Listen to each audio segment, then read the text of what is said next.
कहना चाहते हैं, क्या कुछ कहना चाहेंगे आप? मैं फ़र्स्ट ऑफ़ ऑल थैंकफुल हूँ आप लोगों का, आप लोग आए यहाँ पे, क्योंकि ज़्यादातर जब इंडिपेंडेंट फिल्म्स बनती हैं तो ज़्यादा सपोर्ट नहीं मिलता कहीं से। तो अगर आप लोग आ रहे हैं, इतना इंपॉर्टेंस दे रहे हैं, ये बहुत बड़ी चीज़ है। Thank you so much.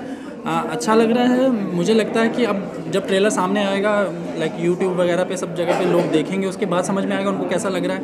मैं बहुत जल्दी जजमेंटल नहीं होता, हमेशा नेगेटिव पॉजिटिव सोच के चलता हूँ, क्योंकि हमें कई बार ऐसा होता है कि हमें लगता है कि चीज़ अच्छी बनी है तो लोगों को वो पसंद नहीं आती। कई बार ऐसा भी होता है कि हमें कोई चीज़ नहीं अच्छी लग रही होती है, वही लोगों को अपील करती है। बट हमारी कोशिश रही है कि ये कुछ ऐसे रिलेशनशिप जो हर किसी ने फेस किया हो, लाइक हर तरह का रिलेशनशिप है, तो हर किसी ने कोई ना कोई रिलेशन तो फेस किया होगा, तो हर कोई रिलेट करे उस कहानी के साथ। तो अब देखते हैं इसके बाद क्या होता है। सर आप क्या कहना चाहिए फिल्म को लेकर? फिल्म बहुत बढ़िया बनी है। बाकी तो मूवी के बारे में सारा ये डायरेक्टर साहब ही बताएंगे। तो ये है कि हम ये चाहते थे कि अपना JNK का जो टैलेंट है उसको निकाल के बाहर लाएं, तो मैं उसकी सपोर्ट में था। तो ये भी अपने सारे मैक्सिमम जो आर्टिस्ट हैं JNK के ही हैं, तो मेरा यही था सबसे बढ़िया। सर आप? ट्रेलर तो मुझे बहुत पसंद था, और मैंने फिल्म भी देखी। तो फिल्म पसंद आने के बाद मैंने और शाहिद ने हमने डिसाइड किया कि हम फिल्म को रिलीज़ करेंगे। और मैंने इसके लिए प्रेम कुमार फिल्म्स ने कोलैबोरेशन किया, Shahid Kazmi films and Sujeet Chaudhary films के साथ, और फिल्म बहुत अच्छी बनी है। एक होता है ना कि कुछ चीज़ें ऐसी होती है कि जो कुछ पेंडिंग रह जाती है, कुछ स्टोरीज ऐसी होती है जो रियल लाइफ में होती है बट लोग कभी शेयर नहीं करते। तो उसको ही उस चीज़ को हमने जो पर्दे पे लाने की कोशिश की है। शाहिद ने बहुत अच्छा काम किया उस फिल्म के अंदर, और प्लस एज अ डायरेक्टर वो बहुत ही टैलेंटेड है, बहुत ही इंटेलिजेंट है। उसको पता है चीज़ें कैसी होती है, कैसे हम पर्दे पे ला सकते हैं, कैसे रियल लाइफ में हम जोड़ सकते हैं। सो वो मुझे बहुत पसंद आती है। तो वो चीज़ों को ध्यान में रख के हमने फिल्म का ट्रेलर तो बहुत अच्छा बना है, बट अभी फिल्म हम देखेंगे तो जैसे शाहिद ने बोला कि हमें नेगेटिव और पॉजिटिव चीज़ें जो होती है दोनों को साथ में लेकर चलना होता है। But yes, I am sure कि लोगों को ये फिल्म पसंद आएगी, क्योंकि आज का जो यूथ है ना, वो यूथ का जो सोच है वो ऐसा ही कुछ है, क्योंकि उसको पता नहीं how to deal with relationship, how to deal with the people, and उस रिलेशनशिप के साथ अगर डील करते भी है तो क्या कुछ राइट डिसीजन लेते हैं या गलत डिसीजन लेते हैं। सो वो कुछ चीज़ें हैं जो इस फिल्म में बताई गई है। So I am very happy and thank you so much for coming over here and give an encouragement to the new star cast and new directors and all. So हमें भी ऐसा लगता है कि यार आप भी मीडिया भी सपोर्ट करते हैं, तो डेफिनेटली कहीं ना कहीं ये फिल्म पर्दे पे अच्छी दिखेगी और लोगों के पास पहुंचेगी। शायद इस तरह का ड्रामा प्रिपरेशन काफ़ी करनी होती है, डिग्री जाना पड़ता है। आपने क्या क्या प्रिपरेशन की है इस फिल्म के लिए? पूरी फिल्म के लिए या मेरे फिल्म? ओके, फिल्म के लिए देखो, हमने तो खैर बहुत सारी रिसर्च भी थी, कुछ लोग भी थे जिनसे हम मिलते थे, बात करते थे, जिनके ऐसे ऐसे ऑब्वियसली कहीं ना कहीं सुनी सुनाई चीज़ें भी हैं कि ऐसा किसी का रिलेशन रहा है, ऐसी चीज़ें हुई हैं जो शायद कभी सोची ना हो, किसी ने, आम लोगों ने इमेजिन नहीं किया हो, बट होती हैं ये सारी चीज़ें। तो उसके बाद मैंने डिस्कस किया, मेरा भाई है शोएब जो इस फिल्म में one of the lead character में है, उसने बहुत हेल्प किया, क्योंकि पूरा स्क्रीन प्ले जो होता है ना, सबसे इंपॉर्टेंट पार्ट होता है फिल्म का। स्क्रीन प्ले अच्छा नहीं है तो कैसे भी एक्टर्स हों, कैसा भी डायरेक्टर हो, फिल्म अच्छी नहीं बन सकती अगर स्क्रीन प्ले अच्छा नहीं है। तो स्क्रीन प्ले में बहुत हेल्प किया उसने, साथ में रह के कोशिश किया कि फिल्म साफ़ भी दिखे और वो सारी बोल्ड चीज़ें भी सामने होकर आएँ जो लोगों की नज़र में टैबू हों। तो ओबियसली वर्क तो किया है बहुत सारा पहले। सो ज़्यादा एक्टिंग करने आपने एक्टिंग करने में किया या डायरेक्शन करने में किया? मैं ओबियसली मेरा डायरेक्शन ही फोकस है। एक्चुअली मैं इस फिल्म में नहीं होता, इस फिल्म में कोई और एक्टर था और वो एक्चुअल में बायसेक्सुअल, तो वो था फिल्म के अंदर। तो दूसरा वाला भी था लड़का, तो बट क्या हुआ कि कुछ ऐसा सडनली कुछ प्रॉब्लम हो गया कि शूट पे वो नहीं आ पाया, और मुझे लास्ट मोमेंट पे डिसीजन लेना था और मेरे को कोई चॉइस ऐसा मिल नहीं रहा था जो निभा पाएगा। ऐसे एक्टिंग करने के लिए सब उठ के आ जाते हैं, बट उस चीज़ को फिर समझना इतने जल्दी कि आपका मतलब शूट से एक दिन पहले आपको लगता है कि यार अभी मुझे कोई एक्टर देखना है जो इसको करना है, तो मुझे सडनली रिप्लेस करना पड़ा। तो उस टाइम में मुझे लगा यार इस कहानी को तो मैं ही समझ सकता हूँ, क्योंकि मैं पिछले कई महीनों से लगा हूँ इस पर। तो फाइनली मैंने एक डिसीजन लिया जो थोड़ा सा मुश्किल भी था मेरे लिए, क्योंकि एट द सेम टाइम मुझे डायरेक्शन करना था। डायरेक्शन मेरा मेन फोकस है, तो मैं इसमें आया फिर। शायद से डायरेक्ट कर रहे, एक्टिंग भी कर रहे, दो काम एक साथ तरह डिफिकल्ट टास्क माना जाता है इन्वॉल्व। तो ये कैसे किया? और दूसरा कुछ नहीं, पेंडिंग लव, यही नाम क्यों रखे, दूसरा नाम क्यों नहीं? डायरेक्शन और एक्टिंग करना थोड़ा सा मुश्किल होता है, बट अगर आपका टीम वर्क अच्छा हो, टीम अच्छी हो, यूनिट अच्छा हो, तो बड़ा थोड़ा सा आसान हो जाता है, क्योंकि आपका डीओपी अच्छा है, आपका साउंड वाला अच्छा है, तो वो लोग देख लेते हैं, वो कैमरा पे देख रहा है, वो साउंड सुन रहा है, उसको लग रहा है कि यार नहीं काम सही जा रहा है। उसके बाद हम क्या करते हैं कि मैं एज अ डायरेक्टर अगर कभी एक्टिंग करता हूँ तो मैं वो प्ले करने के बाद पहले तो फ्रेम बनवाते हैं, फिर जाके करते हैं, फिर वापस जाके मैं देखता हूँ कि सही है कि नहीं, फिर वापस दोबारा रीटेक भी लेते हैं। तो थोड़ा सा मुश्किल तो होता है, बट लास्ट मोमेंट डिसीजन था, मैंने लिया और मुझे लगता है ठीक है, अच्छा निकल के ही आया है। और रही बात पेंडिंग लव, क्यों, तो बस क्योंकि ये कुछ ऐसे रिलेशन है जो अधूरे रह जाते हैं। लाइक एक बायसेक्सुअल का रिलेशन कब पूरा होता है? कभी नहीं होता है। एक टाइम पे जाके उनको अपनी फैमिली को भी देखना है, शादी भी करनी है, सब कुछ करना है, तो एक टाइम पे वो अधूरा ही रह जाता है प्यार। और ये इस तरह का रिलेशनशिप के कभी रिलेशनशिप में पॉजेसिवनेस ना हो, जेलसी ना हो, तो ये भी एक पॉइंट तो ऐसा आएगा ही जब आपको कहीं ना कहीं ये फील होना शुरू हो जाता है कि नहीं यार ये बंदा कहाँ जा रहा है। तो कहीं ना कहीं वो चीज़ें आती हैं, उन चीज़ों के साथ डील करना ऑब्वियसली आसान नहीं है। तो जो भी रिलेशनशिप्स थे वो, अब वो फिल्म के अंदर आप देख सकते हैं उसका एंड क्या है, बट इतना है कि आप जिस जगह पे खुश, जिसके साथ आप अच्छा फील करो, मुझे लगता है कि वही आपकी सक्सेस है, वही आपका एंड है, हैप्पी एंडिंग। इसके अलावा यहाँ राखी नहीं दिख रही है, और राखी का जब नाम जब उनका अनाउंस हुआ तो थोड़ा हिचकिचाहट लगी एक्टरों में, आप में भी कुछ प्रॉब्लम हुआ, क्या है थोड़ा सा हमें बताएंगे? देखिए मैं ऑनेस्टली बताता हूँ, थोड़ा सा पर्सनल चीज़ें रही हैं हमारी, मेरी नहीं रही हैं, हाँ प्रोड्यूसर्स के साथ रही हैं उनकी अपनी पर्सनल प्रॉब्लम्स। वो टाइम था, एक नोटबंदी का टाइम हुआ था, फिर उनका कुछ था अपना पेमेंट का कुछ मिला था, कुछ रह गया था, तो फिर उन्होंने ना वो उस चीज़ का इंतज़ार करने के बाद क्या होता है कई बार वो चीज़ें हो जाती हैं, ऐसा नहीं है कि हर किसी का टाइम पे हो जाता है, तो वो न्यूज़ में डाल दिया, वो सब किया, तो उस वजह से फिर हम लोग, मैं बात नहीं करता हूँ पर्सनली, मेरी बात ज़्यादा नहीं होती है।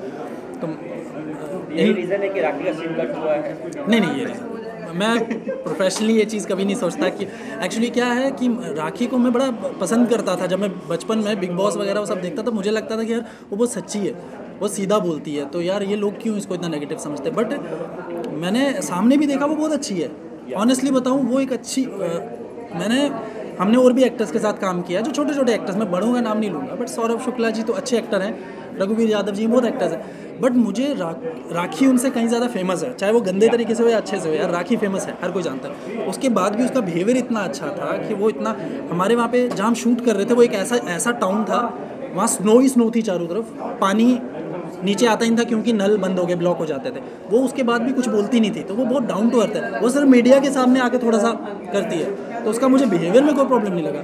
हाँ, ये एक टेक्निकल पॉइंट है कि मैंने उसको एज ए एक्ट्रेस ज़्यादा देखा नहीं था। जब मैंने देखा कि वो जो परफॉर्मेंस है, मुझे लगा कि यार जो नॉर्मल सीन्स है ठीक है, बट जो कुछ एक सीन्स में मुझे लगा कि यार ये सही नहीं आ रहा है, कन्विंसिंग नहीं है, तो मैंने वो काट दिया। वो मेरा पर्सनल कुछ भी नहीं है इस चीज़ को। तो क्या आगे चल के राखी हमें दिखेगी प्रमोशंस में, क्या आगे भी नहीं दिखेगी? ये लास्ट क्वेश्चन है, राखी तो ऐसे ही प्रमोशन दे देगी वो नहीं, लेकिन यहाँ आप लोग के साथ में देखा जाए तो फिल्म मे बी वो अब राखी से बात होगी, मेरी तो बात होती नहीं है। इनके आगे जो भी लोग हैं वो लोग बात आप क्या करेंगे। कहना चाहेंगे इस बारे में? अब इनके आगे बात होगी तो मैं कुछ नहीं, क्योंकि इनकी बात होती है सर, आपने बताया आप लोग दोनों की बात होती है, तो नहीं, इनका ज़्यादा क्लियर नहीं, मैं आपको बता देता हूँ कि थोड़ा सा है, कॉन्फ्लिक्ट है, बट हो सकता है कल को राखी, हम पड़ोसी भी हैं, साथ में रहते हैं, हो सकता है कल को वो हमने उसको बोला था इससे पहले, तो उसने बोलता ठीक है देखती हूँ वगैरह वगैरह, कुछ चीज़ें हुई थी बट क्लियर नहीं था, तो हम भी वैसे ही रहे। हमारा मेन पॉइंट है इस फिल्म को दिखाना, और इसका जो कॉन्सेप्ट है हमारा उस चीज़ से कोई लेना देना नहीं, कोई आर्टिस्ट, क्योंकि सारे आर्टिस्ट ऐसे भी अवेलेबल नहीं है, वो भी एक्टर हैं, उन्होंने बहुत अच्छा काम भी किया, वो भी नहीं है यहाँ पर, तो जो हैं उनसे आप उनके बारे में चलो। Thank you. राखी साहब ने इतनी बोल्ड और इतनी क्या सीखने को मिला, क्या कंफर्टेबल सामने के दौरान कैमरा में सेंटर हो गया, यहाँ पे सेंटर में बहुत अच्छा एक्सपीरियंस था। मतलब फर्स्ट टाइम उनके साथ काम किया, मतलब वो पहले से नॉन सेलेब हैं, बड़े बड़े प्रोडक्शन हाउस के साथ काम किया हुआ उन्होंने, तो जब मुझे पता चला मैं उनके अपोजिट कास्ट हुआ हूँ तो एक्साइटमेंट लेवल काफ़ी ज़्यादा था, और अच्छा एक्सपीरियंस भी रहा, उनसे कुछ चीज़ें सीखने को मिली, इंडस्ट्री के बारे में बहुत कुछ जानने को मिला, तो it was good experience. Yeah and like she is a nice lady, supportive भी हैं, वो सपोर्ट करती हैं when you want to ask something about anything, और उन्हें नॉलेज होगा तो शी विल टेल यू कि हाँ ऐसा ऐसा करो, तो she is it was nice experience with her. तो काइंड ऑफ सब्जेक्ट उसमें कितने का आपको स्क्रिप्ट सुनाई गई कि आपको ये रोल प्ले करना है, तो सब्जेक्ट क्या है, कितना ज़्यादा कन्विंसिंग कौन सा सब्जेक्ट जब मुझे स्क्रिप्ट सुनाई गई तो काफ़ी कन्विंसिंग लगा मुझे। वो जो करेक्टर है मेरा, रोहन नाम के लड़के का करेक्टर है, वो 20 से 21 साल का लड़का है जिसको अपने से काफ़ी बड़े लड़की से प्यार हो जाता है, वो ऑलमोस्ट कोई 10-15 साल उससे बड़ी है। तो मैं पूरी स्टोरी में तो नहीं जाऊँगा अभी, बट अच्छा एक्सपीरियंस था और स्क्रिप्ट से मैं बहुत कन्विंस हुआ था ऑलरेडी, और मुझे लगा मुझे ये करेक्टर करना चाहिए, और साथ में राखी सावंत अपोजिट में थे, तो मैंने अपॉर्चुनिटी को मिस नहीं किया। आई वॉज सो एक्साइटेड जब मुझे स्टोरी सुनाई गई, तो मेरे को तीनों स्टोरीज बहुत अच्छी लगी थी, एंड माइंड वॉज मेरे को ज़्यादा अट्रैक्ट किया मेरा जो स्टोरी था। तो मुझे एक्चुअली दोनों स्टोरीज भी इसलिए चली बिकॉज एक तो लव जो नॉर्मली दिखाते हैं हैप्पी एंडिंग्स एंड ऑल, ऐसा नहीं है, इन्होंने थोड़ा सा कॉन्सेप्ट डिफरेंट किया है। सब जगह हैप्पी एंडिंग्स नहीं होती है लव की, कुछ लोग पेंडिंग भी रह जाते हैं, तो इट्स लाइक दैट। तो I really like the concept and I like it. हाँ, मेरी इस फिल्म से पहले एक फिल्म रिलीज़ हो रही है लतीफ़ टू लादेन, वो 26 अक्टूबर को हो रही है, और नेक्स्ट जो है ये 2 नवंबर को हो रही है, और मैं 2 और प्रोजेक्ट्स पे काम कर रहा हूँ ऑलरेडी। या तो same we were in opposite, Latif to Laden में हम दोनों ऑपोजिट में थे, और ये जो हमारा प्रोजेक्ट है ये भी 2 नवंबर को रिलीज़ हो रहा है। And yeah there some upcoming projects I am working on, I cannot disclose. Bro, आपसे जानना चाहेंगे, अभी राखी सावंत का जिक्र हो रहा है, सब लोग बात कर रहे हैं। हाँ। यू नो, मतलब जब आप काम कर रहे थे उनके साथ, तो कोई कैसा एक्सपीरियंस था, कुछ अगर आप खुल के बता पाएंगे, और कुछ अपने किरदार के बारे में भी, व्हेन यू मीट इन अ वे क्या कहना चाहिए? जो कैरेक्टर के बारे में है, कैरेक्टर वो जो है वो वुमेनाइजर एक्चुअली, जो लड़का है रोहन, तो आपका कैरेक्टर, हाँ, अभी टीनेज से बाहर आया और काफ़ी सारी चीज़ें नई एक्सपीरियंस कर रहा है वो, तो उसको ऐसा मतलब बहुत एनर्जेटिक है, बहुत इन्जॉय करता है लाइफ को, मस्त रहता है। और जब उसका इंटरेक्शन होता है मतलब एक बड़ी लेडी के साथ, जब उसका इंटरेक्शन होता है एक बड़ी लेडी के साथ, तो वो फिर आगे कैसे कैसे उसकी लाइफ में वो इन्वॉल्व होता है, फिर कैसे फंसता जाता है, लेकिन लाइफ में नई चीज़ें एक्सपीरियंस कर रहा है। तो राखी सावंत के साथ ये कैरेक्टर करना बहुत अच्छा था मेरे लिए, और क्योंकि वो बॉलीवुड में बहुत एक्सपीरियंस है नेचुरली, तो उनके साथ ये काम करके बहुत कुछ सीखने को मिला। और मेरा सवाल आपसे है, अंदर किसिंग की बात चल रही थी, तो कितना चैलेंज था आपके लिए? किसिंग सीन की बात चल रही थी, तो कितना चैलेंज था आपके लिए, और कितना कंफर्टेबल था? क्योंकि एज अ डायरेक्टर वो एक्टिंग भी कर रहे थे और डायरेक्ट भी कर रहे थे, कोई कट बोलने वाला नहीं था, तो कितना एंजॉय कर रही थी उसको? या सो मेरे सीन में कट करने वाले थे डायरेक्टर, बिकॉज मेरा जो किसिंग सीन है वो डायरेक्टर के साथ, जो हमारे को एक्टर, डायरेक्टर मेरे को एक्टर नहीं है उस टाइम पे, तो माई किसिंग सीन मेरे अलग जो को एक्टर हैं उनके साथ में है। और रही बात चैलेंजिंग की, तो यस ये मेरे लिए चैलेंजिंग था, बिकॉज ऑन स्क्रीन किस करना इट्स माई फर्स्ट टाइम, और आई वॉज वेरी नर्वस, मैं बहुत नर्वस हो रही थी कि स्क्रीन पे मैं अगर किस तरह मैं कैसी लगूंगी, या लोग इसको अलग वे में तो नहीं ले जाएंगे, एक्सेट्रा एक्सेट्रा।